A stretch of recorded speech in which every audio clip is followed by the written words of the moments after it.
Hi, hi. ಏನು ಮಾಡ್ತಿದ್ದೀರಾ? ಆಲೂ paratha special.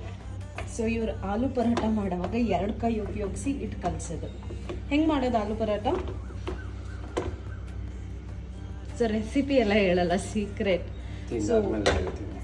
ತಿಂದಾದ್ಮೇಲೆ ನೀನೇ ಹೇಳು. ಓಕೆ.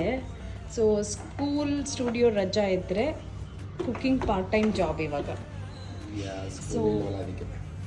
ಇದು ನೋಡಿ, ಆಲೂ ಚಪಾತಿ ಅಥವಾ ಪರಾಟಗೆ ಡೋ ಹೆಂಗೆ ಕಲಿಸ್ತಿದ್ದಾರೆ ಅಂತ. ಹೊಡಿಯೋಕ್ಕಾಗಲ್ವಲ್ಲ, ಇದು ಹೊಡಿತೀನಿ. ಏನು ಲೈಕ್ ಸೀರಿಯಸ್ಲಿ ನಂಗೆ ಹೊಡಿಯೋಕ್ಕಾಗಲ್ಲ ಅಂತ ಅದ್ರ ಮೇಲೆ ಹೊಡಿಯೋದಂತೆ. ಸೊ ಫಸ್ಟ್ ಮಾಡಿದ್ದು ಈ ಪಾತ್ರೆಯಲ್ಲಿ. ಈ ಪಾತ್ರೆ ಚಿಕ್ಕದಾಯಿತು ಅಂತ ಇವಾಗ ಇದ್ದು ಸುತ್ತ ಎಲ್ಲ ಚಲ್ಕೊಂಡು ಹೀಗೆ ಮಾಡೋದು ನಮ್ಮ ಮನೆಯಲ್ಲಿ. ಹೊಡಿಬೇಕಲ್ಲ ಅದಕ್ಕೆ. ನೀನು ಅಲ್ಲಿ